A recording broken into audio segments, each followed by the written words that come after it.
And I want to say, as I have Meg's bio here, and bios are interesting things, especially with academics, because most of them are very stereotypical, and it's, well, here's your research, and here's this, and here's that, and you learn something about people by the stuff in their bio that doesn't follow the stereotypical path. So maybe I'll do a quiz after I share this with you. You can say, what stands out to you about Meg as we do this. But Meg Hancock, Ph.D., is passionate about helping sports organizations build healthy communities in which employees feel valued, understood, inspired, and empowered to lead from within. As a leader, Meg believes in the power of fun, kindness, patience, and gratitude. She has published over 40 journal articles and book chapters and presented more than 40 times at national and international conferences on her research interests, which include gender diversity in the workplace, organizational culture, and engagement. Meg has assisted students and alumni in obtaining positions with the NCAA, the ACC, the Big Ten, Adidas, Nike, professional sports teams and properties, sports commissions, national governing bodies, as well as colleges and universities across the country. Meg is a level 1 BICP mountain bike coach and owner of Ankle Biters, LLC, and co-principal of Green and Hancock, LLC. Prior to Louisville, Meg worked with coaches and student athletes and assistant athletic director of Dartmouth College.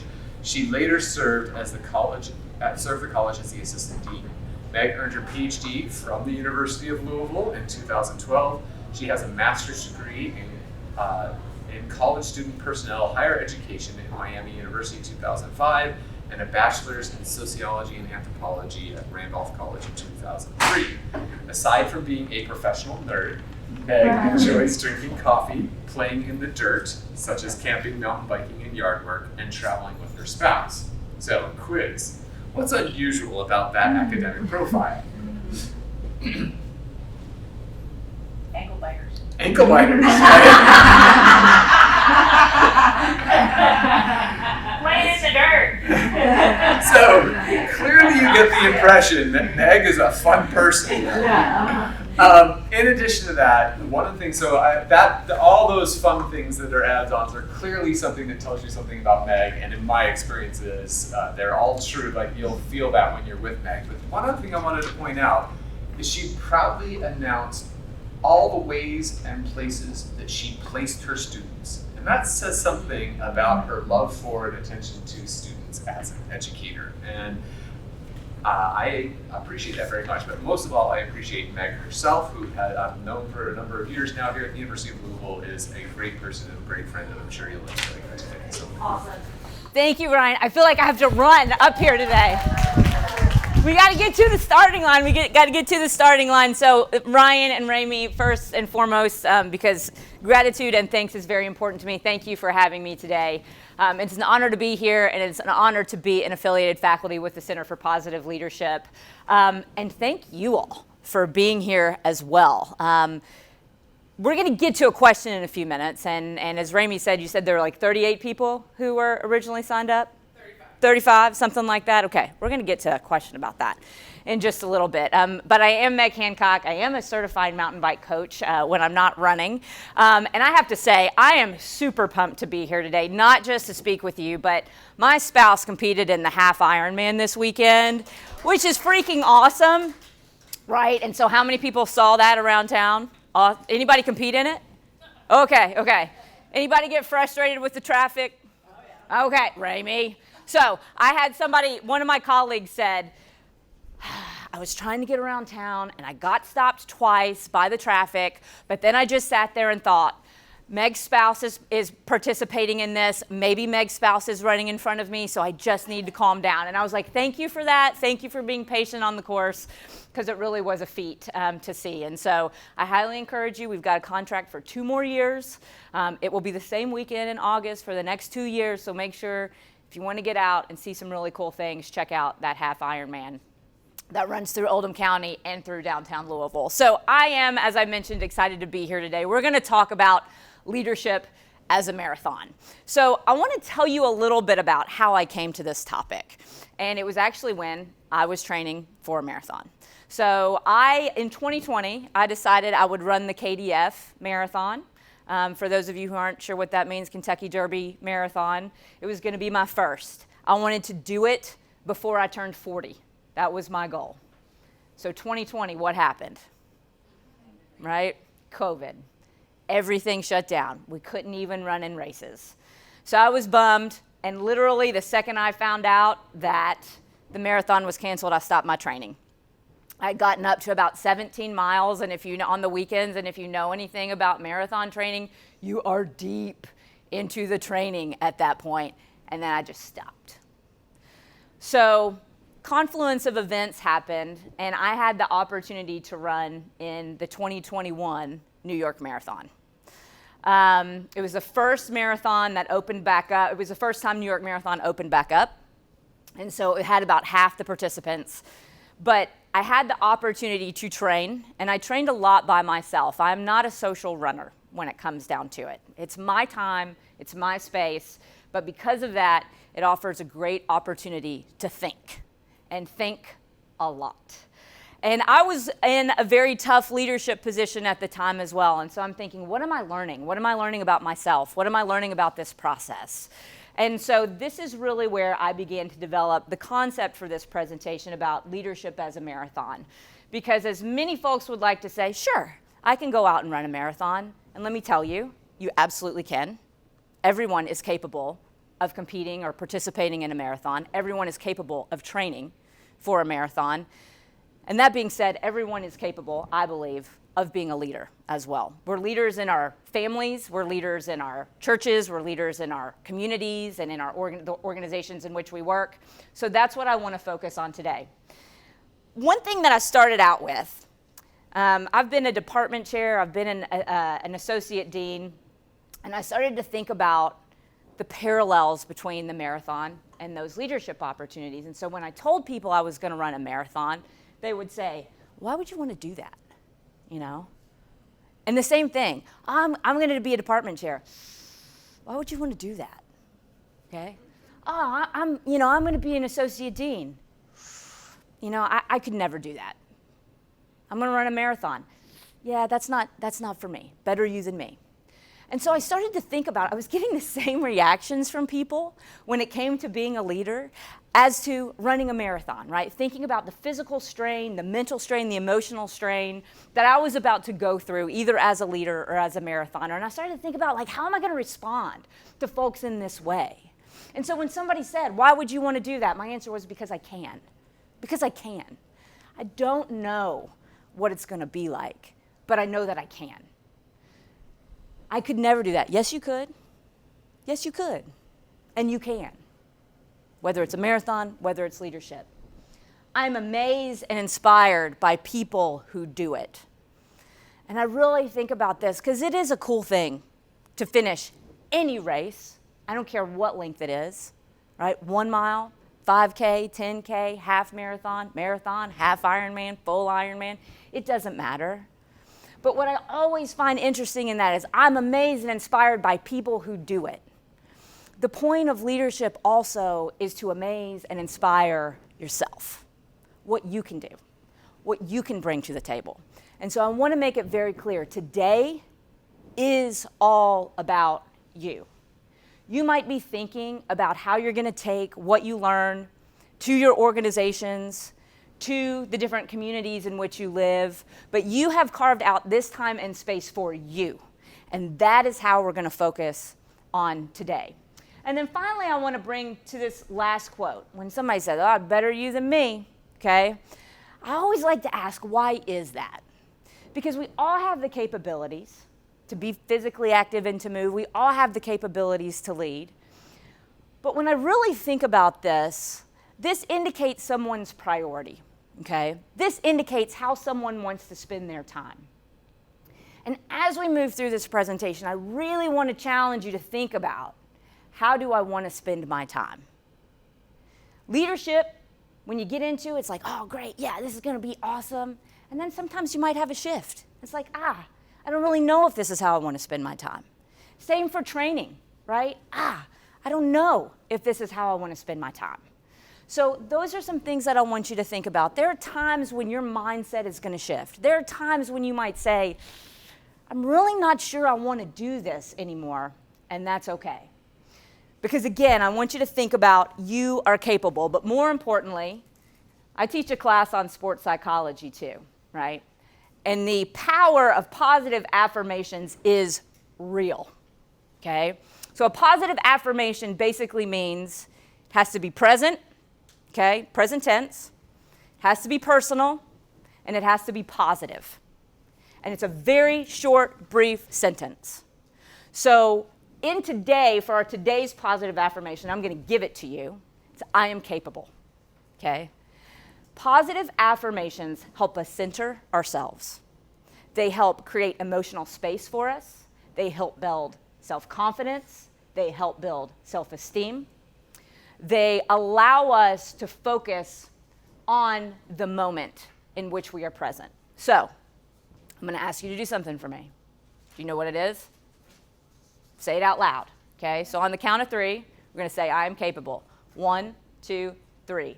I am capable. Awesome, okay? So whatever that means for you in this moment, where you are in your life, whatever reason you are here, one more time. 1, 2, 3. I am capable, okay? Awesome. Any questions before we move forward? All right, let's get into it. So I'm going to ask you to talk in your groups for just about a minute, and I want you to answer this question. What is the most important thing, but also sometimes the hardest, you can do when training for a marathon? What is the most important thing you can do when training for a marathon? That's what I want you to think about really quickly at your table, and then I'm going to go around to each group and get an answer. It can be one word, it can be a short sentence. So talk about it in your group. I'm going to go around table to table. We'll just I want you to listen, really closely to what different folks' perspectives are. I've asked for one answer per table, but if we have folks that want to share beyond that, that's okay too. So I'm going to start over here with this table. What is the most important thing you can do for training for a marathon? What do you think? Getting started. Getting started, okay? Awesome. Getting started. Here we go. We had 2. All right, let's go, Olivia. Consistency is what I said. Okay. And Sean said rest. So getting started, consistency, rest and recovery. I can tell you that is critically important for getting to that finish line, 100%. All right, table back here. Discipline. Discipline. Okay, excellent. Anything else you want to add? Showing up. Okay, awesome. We had mindset, persistence, and doing it right. Okay, mindset, persistence, and doing it right. Okay, excellent. What do we got here? Similar, like getting started and show up. Okay, getting started and showing up. Excellent. Consistency, Consistency, getting with it, getting started. Great job, y'all. My opinion, right? My opinion is that the most important thing you can do in training for a marathon, the same thing is true in leadership, is you show up. You got to show up. There are going to be mornings when you don't want to show up, right? There are going to be mornings where you're like, I don't want to do this, okay? I'm not ready for this. I don't want to go have this tough meeting today. I don't want to have this crucial conversation. I don't want to go run for 45 minutes when it's cold outside or when it's hot, like it has been, right? We can have those self-talks, but that's exactly what it is. That's that negative self-talk that comes in as well, right? That prevents us from moving forward. So what we're really going to think about today is how we can take showing up and the importance of that and think about how we plan, how we train, how we adapt, and how we sustain our leadership in ways that is going to be beneficial for us, because when that happens, it will be beneficial for other folks as well. So it's an exercise in self-awareness, an exercise in reflection, because just like a marathon, which can be absolutely exhausting, the process in getting there in terms of leadership can be exhilarating, it can be fun, it can be challenging, and so we're going to use a lot of those parallels as we move forward today. I think the most important thing, and I'm putting this up here because it reminds me of somebody that I met the other day, is we hear a lot of messages all the time. You need to do this. You need to do that. You go on the internet. You'll find thousands of leadership training plans. You'll find tens of thousands of definitions of leadership, right? So we know there's not a single right way to do any of it, but the first thing you can do is show up. The second thing you can do is you run your race, right? We can take nuggets. I hope today you're going to take some nuggets, right, that you can take back and you can implement in your own lives, whether you actually are training for a marathon or whether you're thinking about it from a leadership and a relational standpoint. But it really is thinking about how it fits you. And the reason this slide is up here is one of my favorite places to mountain bike is in Brown County, Indiana. Anybody familiar with Brown County? Okay. It is amazing state park. They've got wonderful hiking trails, wonderful biking trails. And I was up there riding one weekend. I was by myself, and I come out at the end of the trail.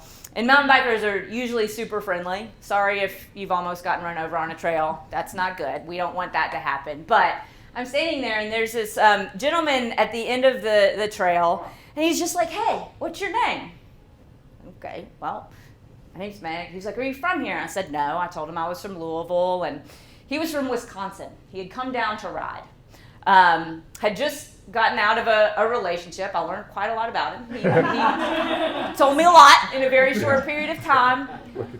But what was really interesting, he said, I just needed to get out. I just needed to get away. I just needed some time to myself. I needed some time to ride. Because he said, I was getting, like, everybody was telling me what I needed to do and how I needed to ride and how I needed to live my life. And I found out, we call it white knuckling, when you're gripping the handlebars really hard, okay? And that's dangerous in mountain biking, but how many people can translate that to life? Where in life, you're just like, oh, I'm white knuckling it right now, right? And he said, I was not feeling myself. And I just had to say, you need to get out and ride your ride. You need to get out and do your thing. And he did, right? He was out there for himself, to clear his mind, to get reset, to do the things that he needed to do, to be the best version of himself. And so the same thing is true when we think about that in the context of a marathon, when we think that about in the context of leadership. It's about running your race. It's about running for you. That will benefit others in your life as well. So let's get into this. All right. When we think about a marathon, okay, or any race, there is always a starting line. When we look at a marathon itself, though, and if you're familiar with any sort of training plan, in a marathon, you don't just start at mile 0 when you're training. You actually start, most training plans are going to start at about mile 8. So that means that you have to be trained and prepared to even start the plan itself, okay? And the reason that I bring that to your attention is because you are here for a reason today. You have skills and talents and abilities that have gotten you to this point, but sometimes we forget that. And sometimes we need an opportunity to really sit and reflect with that. What got me here today? Why am I here? Is it a new role that you have at work? Is it maybe you've been in the same role for a while and you're thinking, how do I switch some things up? How do I work better with the teams that I have? Maybe you're involved in a new project or thinking about a product launch. Maybe you're thinking about taking a new job or even starting a new degree. So I really want you to think about, how did you get here today? And if you haven't had the opportunity, you'll notice values is up here, and we're going to talk about values in just a few minutes. But I think it's really important. Vivian Blade has done outstanding workshops here for the Center for Positive Leadership. She's got some tools online too with the values. So if you haven't had an opportunity to really sit down and think about what you value, I would strongly encourage you to do that, because we'll talk a little bit when we get to the training aspects about when we begin to feel friction, when we begin to get calloused. And I would like to argue that sometimes it means because our values have shifted and changed, or it's because we're in a place where our values are not congruent with the folks that we're with or the leaders that we're with. So I want you to just chat with each other really briefly. What brought you here today? Like, why are you here? I know Vicki comes the third Tuesday of every month, right? I love it. I love it. So you must get something out of it, right? So just take a few minutes, talk to each other. Why'd you come today? What brought you here today? Oh, for chatting so much with each other. I love it. Treading water. I love it. So, who wants to tell us why they came today? Why'd you show up today? Why'd you show up? Oh, go ahead. Add tools. What's that? To add more tools. To add more tools to your toolbox. Awesome. I hope you can do that today. I love being around people that want to grow. Okay. Awesome. To pour into myself, ourselves. Excellent. Excellent. Anything else anybody wants to add? Ryan? So we had not so much today, but like the regular things that you pointed out, Vicky, first. Yeah. And, one of the things that we talked that I just shared is that like when you have events in a center that have the word positive at the beginning, the negative people don't show up. That's awesome. I love that. They're like, nah, I'm good. As a result, like you come to a group like this and like you walk away edified. Yeah. Because you're Yeah. the people you engage with. Right? And so think about that too. You know, think about the people that are like, ugh, why would you want to do that in terms of leadership? Why would you want to do that? You know, don't surround yourself with those folks, right? You got to think about, yeah, that's awesome. You can do this. What do you need help with? How can I help, right? How can I show up for you? What kind of support do you need? Those types of things. But I love that. I hadn't thought about that, but that is 100% truth, right? Like, yeah, okay, awesome. So again, we all have different reasons for being here. For our own development, for pouring into ourselves, for taking away little nuggets or tools to put in our toolbox. But I also want you to think about where you are right now in your careers or in some decision-making aspect of your life. And I want you to think about, all right, we're talking about a marathon. We're at a start line. We got to think about a finish line.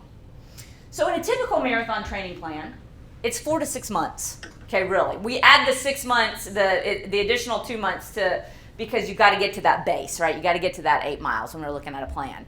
So ultimately, you're looking at 4 to 6 months. So I want you to think about a decision that you need to make or an outcome that you need to have in the next 4 to 6 months. And that's what we're going to use to kind of guide our thought process today. Because we know leadership doesn't happen in a day. Training for a marathon doesn't happen in a day. And there are often times when we rush the process, when we stop that consistency, when we do something outside of the plan, that sometimes that can have consequences. And they're not always good. And so thinking about what we can do, again, to plan, train, adapt, and sustain that leadership as well. The other thing that I want you to think about is as you get a sense of what's my finish line in 4 to 6 months. So that would put us at the end of the year, beginning of 2025. Wow, it's crazy to say, right? 2025. So I want you to consider your potential growth, the knowledge that you would like to gain, and what you'd like to accomplish, okay? And I don't necessarily mean this from a task list. Like, listen, I'll run any race for a medal. I'll be honest. Like, give me that medal, it's cool, right? That's my accomplishment. That says that I did it. But it's really understanding more of what you want from that and expect that you're going to grow so much more. There are many folks who will tell you in running a marathon, in training for any race, that it's not the race that's the hard part, it's the training, right? And that is where you really learn the most from yourself. So at this point, I want you to think about that 4 to 6 month spot. And I want you to write it down on your paper, just so that you have it in your mind. And I really want you to think about why. What's your why? Okay?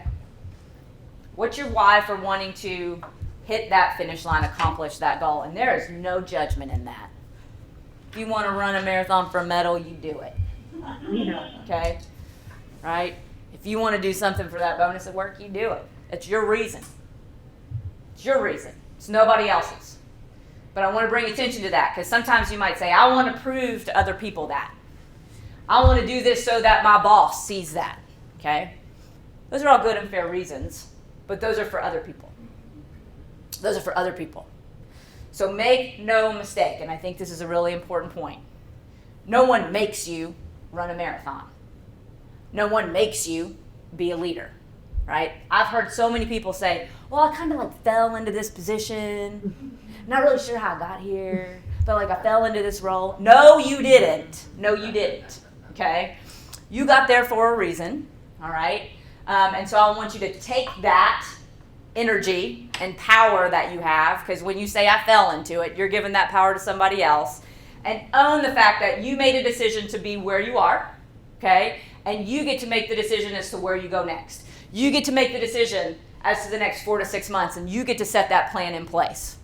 So as we think about this from a planning perspective, we need to think about what do we have to accomplish each month to get to that finish line. So if you look at a marathon plan, you're allowed to choose. Do I want to run 3 days a week? Do I want to run 4 days a week? Do I want to run 5 days a week? I run 3. That's it. Okay? Because I have 2 days that I got to rest and recover, and I have 2 days of what we call cross training, right? That's where I like to ride my bike, do some yoga, that sort of thing. But it's also really important to think about, like, how much time and effort are you putting toward your endeavor that you have set forth in the next 4 to 6 months, okay? And again, it's not always about tasks and checking things off. It is about thinking about, how do I shift my mindset? How do I learn new things? How do I surround myself with people who are going to support my goal, support getting me to the finish line, versus those that don't? And what resources do you have to support your plan, right? So when I think about resources, when I'm thinking about training for a marathon, I'm thinking about equipment, okay? So regardless of if you're a runner in here or not, what kind of equipment do you think you need to have to be a runner? Shoes, right? Shoes. Number 1. Yes, okay. What else do you need to have? Friends. I said headphones.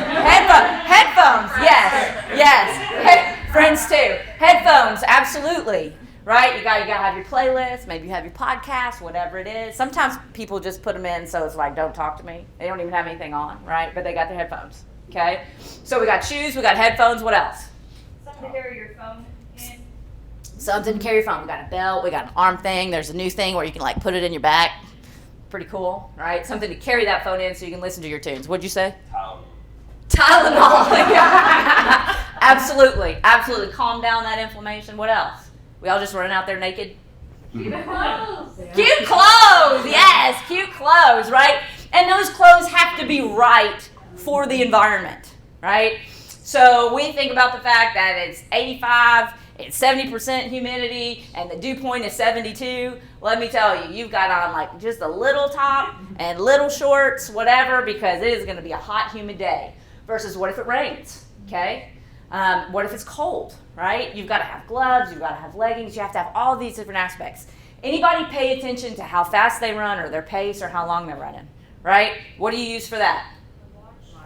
Right there, right? So we have to think about the things that we need, okay, to give us the information to tell us, are we moving in the right direction? Okay, the same is true in leadership. So as we think about what resources do we have currently, what resources do we need to get to that finish line that we don't have, and we have to think about how we're going to access those, right? Is that thinking about showing up to something like this that's going to give you an additional resource to move forward? Are we thinking about, I need to talk to my boss at work about getting some funds to do some professional development? Is it about, even getting your child enrolled in a recreation activity because you're new to town, whatever it might be? Dr. Byland here is brand new to town, so I want to say thank you for being here as well. So what resources do you need? What energizes you? Just somebody tell me, just in general, what's something that energizes you? Group running. Running? Friendship. Friendship. Your relationships, okay, good. What else? Hype music. Hype music. All right, what's your walk-in song? Oh, stop. See? Everybody's got that one song where you're like, yeah. Right now for me, it's Beyonce's Ya Ya. I love that song. Okay? But I'm like, yeah, okay? But think about what energizes you. And it can be people. It can be your own mindset. It can be a song that you heard on the radio. It can be literal coffee, right? People that energize you. Music that energizes you. Reading that energizes you. Because it's the same thing when we think about what fuels us, right? We cannot run a marathon and have no water and have no nutrition, okay? That's something that's important to think about. So what fuels you? I want you to take a minute right now, based on where you are, and just think about what fuels you. What gives you desire and drive and energy? And it can be literal sustenance, food. But I'd also like you to think beyond in your own minds as to what contributes to your why and what is going to contribute to you getting to that finish line.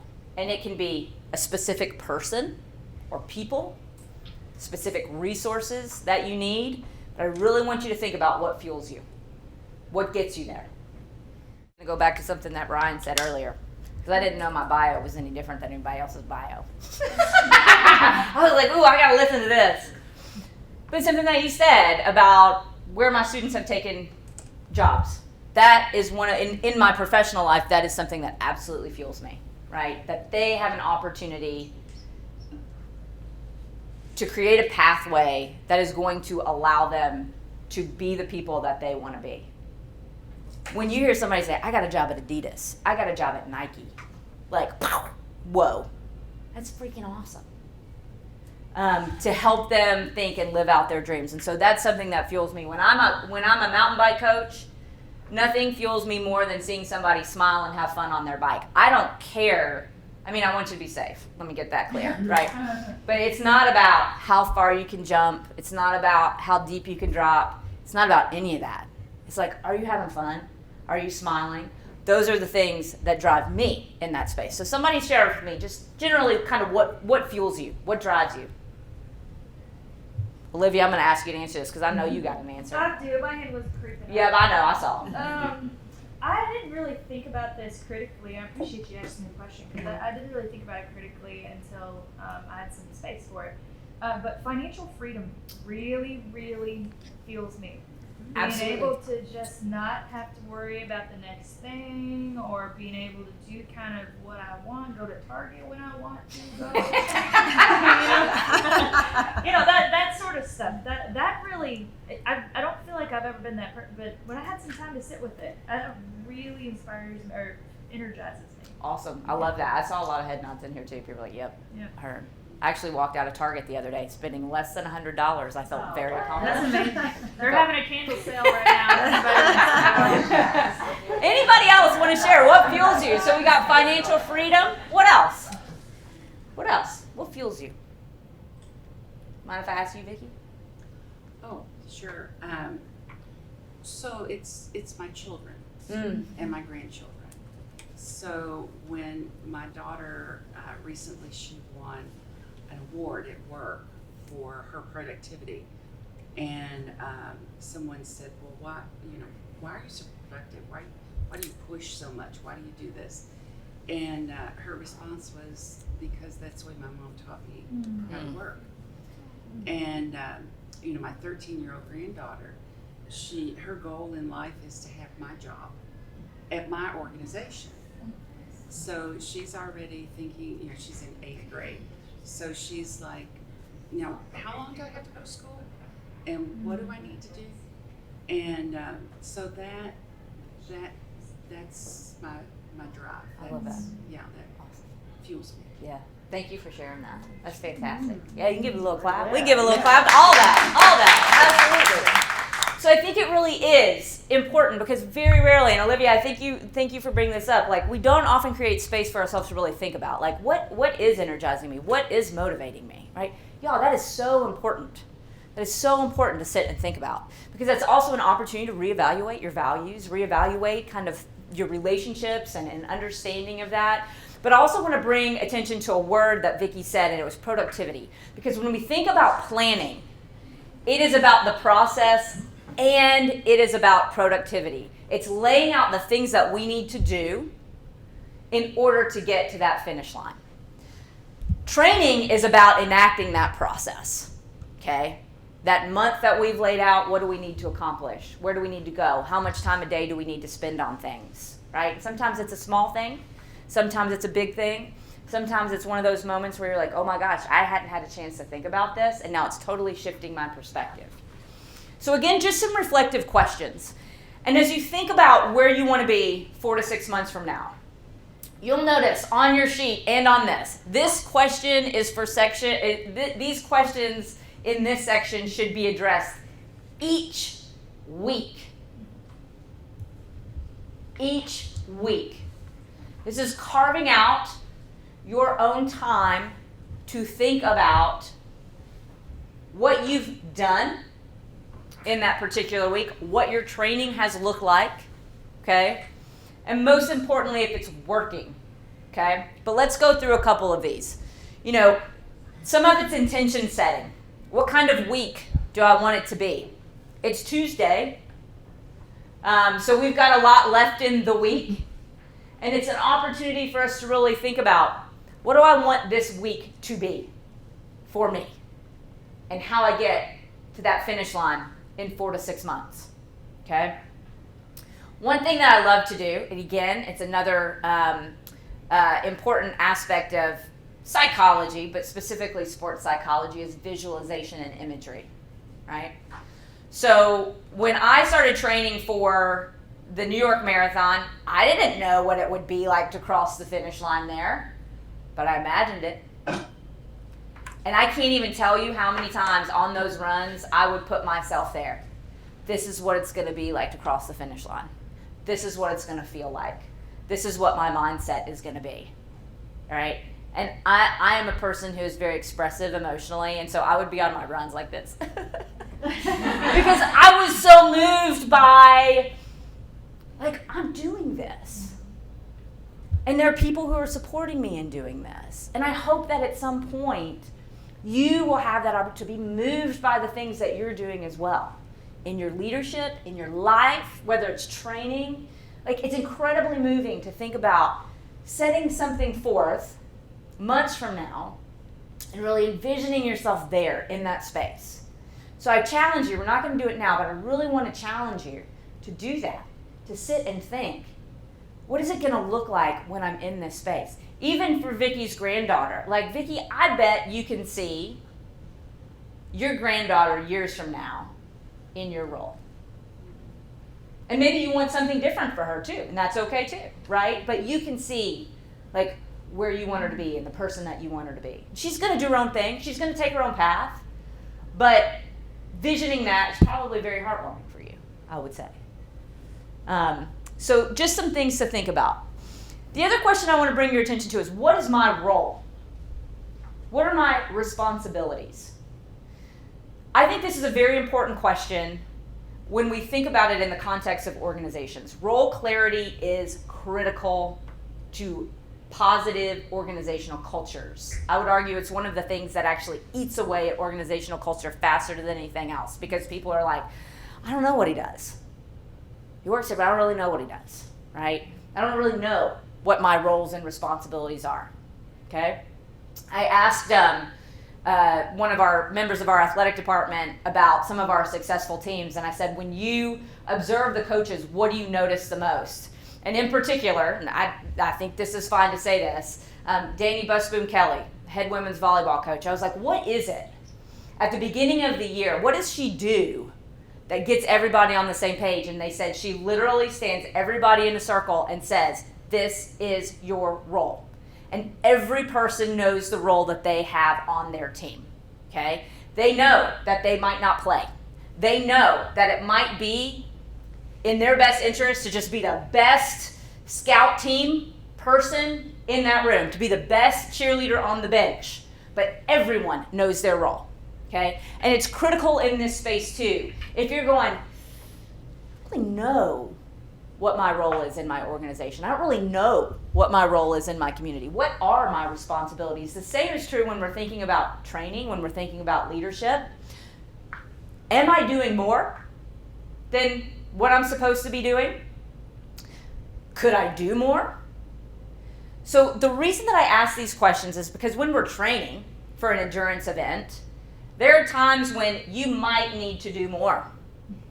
Okay? You're not necessarily following the plan that you had set out for you. There are other times when you need to, like, chill out and pare it back. Okay? But getting yourself to really ask these questions. How am I responding to stressors? Here's how you know you're overtraining. It's hard to sleep, or sleep is really restless. Maybe you get irritable.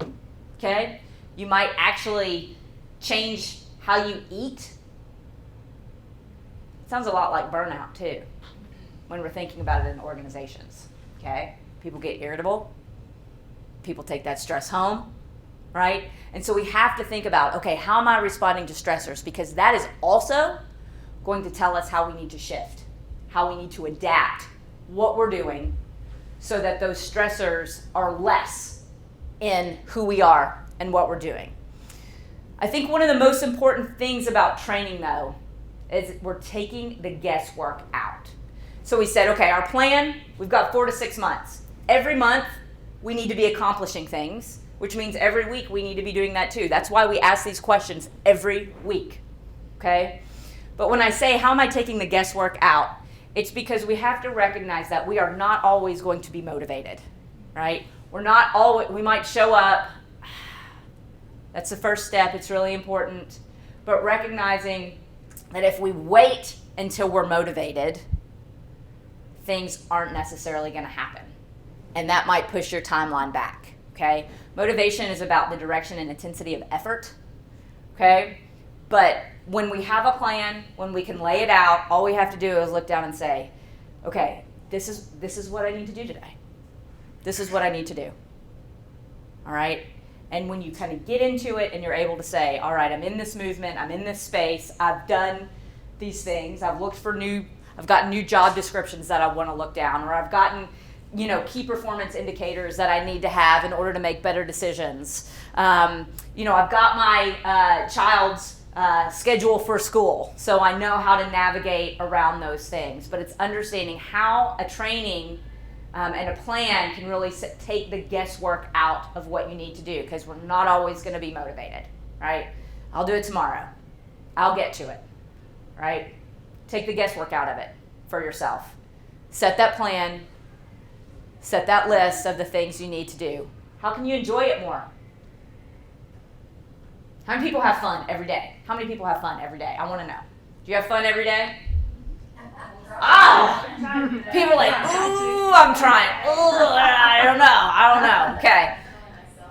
I was listening to a podcast the other day. I'm a big fan of Glennon Doyle. I just think she's funny and, makes some really good points. And this was a podcast from a long time ago, but she was talking about the fact that she thinks, she doesn't understand play and fun.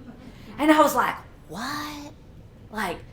Because it was weird to me, because I'm like, but you seem to do that a lot. You seem to play and you seem to have fun a lot. But that's not one of the things that drives her. It is one of the things that drives her spouse, right? Loves to play, loves to have fun in different ways. But it really got me thinking, okay, not everybody likes to do that. That's fine. But when we think about enjoyment of something, I hope everybody has something that they enjoy doing in their life. And if you're not enjoying something, why? Why is that? And that's where we get into this space of having those conversations around, okay, what are our values? What is it that brings me joy? What does joy feel like? Because when we experience joy, when we experience fun, I hope that brings positive emotions to you as well. Am I listening? Am I present? And I don't mean this for other people. Are you listening to your body? Right? Are you listening to your mind in terms of what you need? The most important thing you can do in a training process is listen to your body. There are times when you're training for a marathon, you're exhausted, you're fatigued. Same thing in leadership. You're exhausted, you're fatigued. But you have a plan, and you have a goal that you want to achieve. So the key is, how do you set that reset button? How do you know when you need to take Tylenol, right? And move forward. But most importantly, how do you know if something's working? I cannot stress enough how important it is to pivot when you need to pivot. How you need to adapt when you need to adapt.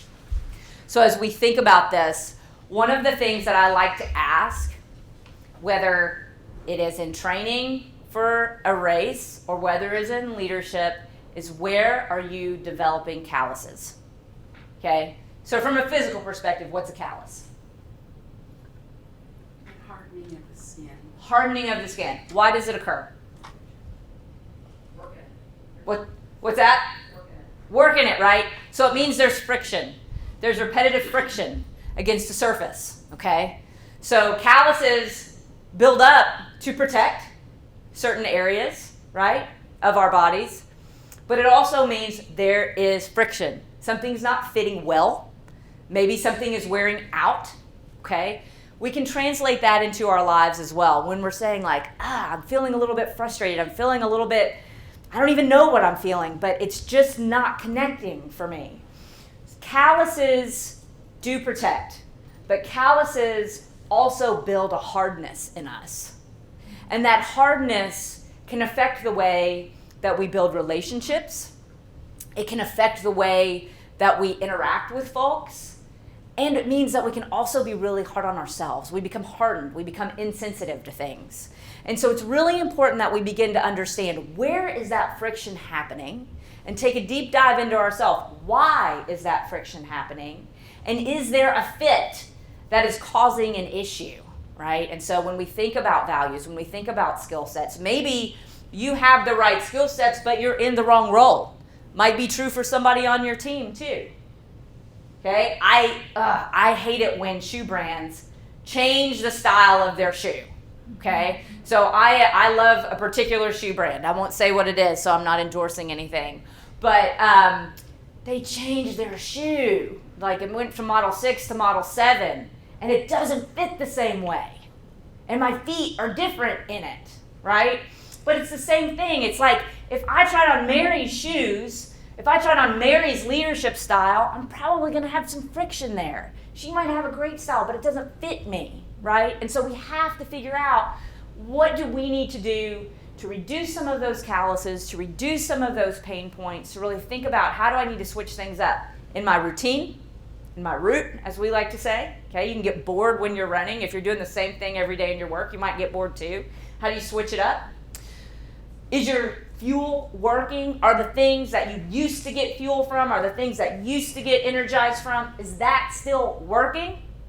If it's not, switch it up. Sometimes it's trial and error. Sometimes it might upset your stomach. Okay? Sometimes you might say, ooh, that's not working well for me. But you've got to get a sense of what needs to change. And I'm going to go back to, I think it was Sean that said rest and recovery. How am I caring for myself? Right? Again, you made the choice to run a marathon. You made a choice to lead. Okay? How are you caring for yourself in that? What are you doing? How are you listening to your body? Do you need Tylenol? Right? Do you need to take a day off? Do you need to add an extra day of cross training in there? And when I say take a day off, do you need to take a day off from work? Do you need to, for me, go out into the woods, just find some peace? I take a walk every night just to reset. So thinking about what you're doing to care for yourself.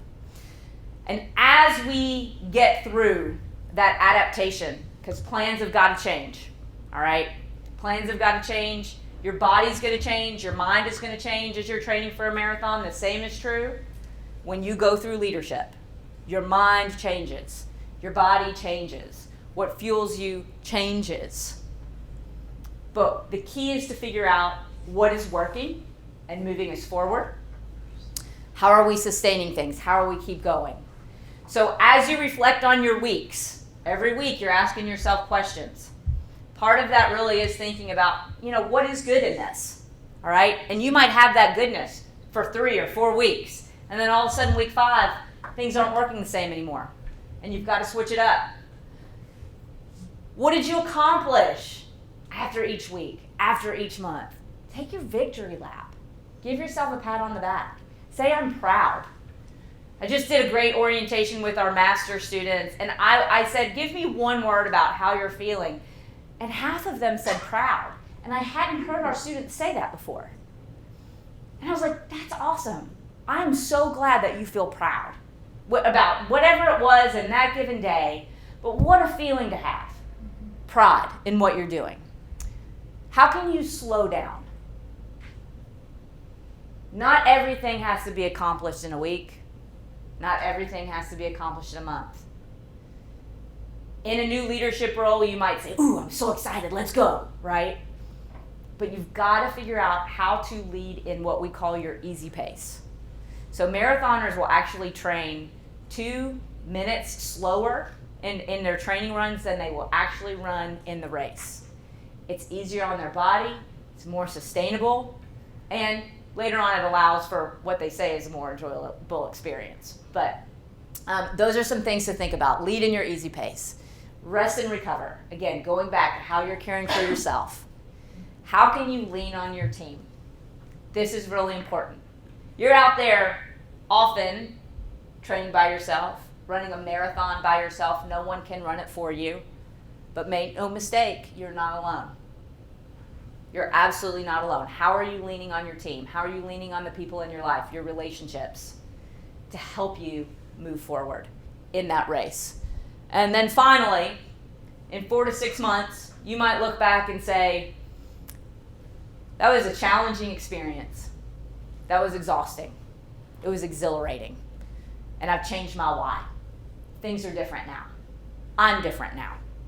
And so I want you to always think about allowing your why to change, to evolve, because as you grow and experience a marathon, leadership as a marathon, we have to understand that as our whys evolve, so do we. And allowing for that is critically important. So with that, I'll answer any questions or wrap up. Ryan and Ramey? 2 minutes for questions. 2 minutes for questions. There you go. New York City Marathon right there. Awesome. Questions? Anything, Sean? I'm still mulling over your position on calluses. Mm. I'm not trying to rebut it in real time. Yeah, let's go. I feel like not enough leaders have calluses nowadays. There's a lot of leadership experts whose knuckles and palms have not been calloused over by experience. And so I'm not trying to quibble over the analogy, because I think I do get your point, Yeah. but I almost feel like if more people in the world had more calluses, which I think represents some degree of insight, experience, wisdom, that would be a good thing. Yeah. But I think your more explicit point was if something is rubbing you raw in real time, you should probably address that. So Yes. You really, Yeah. I'm going to be thinking about this probably all day. But no, I love that, because I think you're right. You all can't see my hands, but as we're talking literally, right? I have calluses on my hands from riding and yard work. Always fun, but they're there for a reason, right? For me, they are. They are important to me because it is evidence of hard work that I've put in, of resilience, of challenge. And so I agree with you. I just think we also have to think in different ways about why we have them and how we might be closing off our own opportunities or even our own relationships when we become hardened to them. Yeah. So it's interesting because what I thought Sean was going to say when he started that, which is related but not exactly the same, is he kind of said, I wish more people had calluses. I was thinking, I wish more people would just not get offended about things. Because what I was thinking about a leadership metaphor, and as a leader, people are going to say things that are like, oh, they don't think I'm a good leader. They don't like what I decided about this and whatever else. And I can, accept that and say, you know what, you're probably right, or no, I think you're wrong in this situation, or whatever it is. But if I have my calluses in place, and I'm just not gonna have my emotions go out of control because somebody doesn't like something I did, right? So I think there's actually, calluses are a very interesting metaphor in this that you can use in a lot of different You can, absolutely. I Yeah. see it as just a reflection point. Just there's a callus there for a reason. So just take a pause to stop and think about the why and whether it's you or them or why it's there. Yeah. I was gonna add just off of what you were saying is I think calluses are important, but what's more important too, and I think this is Meg what you're saying too, is the awareness around your calluses. Because I don't know if y'all have been under somebody that's not aware of their own stuff, right? That causes friction for everybody. And so if you recognize, this is my experience, or this is what I've done, and this is how it might affect other people, or even may affect the way I'm showing up. maybe that's a happy blend of the two, but that's kind of where I'm going. Yeah. Have calluses without becoming calloused. Nice. Hey! On that note, JB in the house. first of all, thank you so much to Meg. We appreciate her being here. And I'll just let you know that when we first started working with Meg to prepare for this one, and she said, I want to do a tool around leadership, a marathon as a metaphor for leadership. We were so excited because, as you can see, it's so take one piece of it, the calluses, and we probably could have gone on for another half hour. There's actually a lot of parts we could have done. So we really appreciate this and think this is a powerful metaphor to turn into a tool for thinking about your leadership. So thank you very much, Meg, and thank you all for being here. Thank you all very much.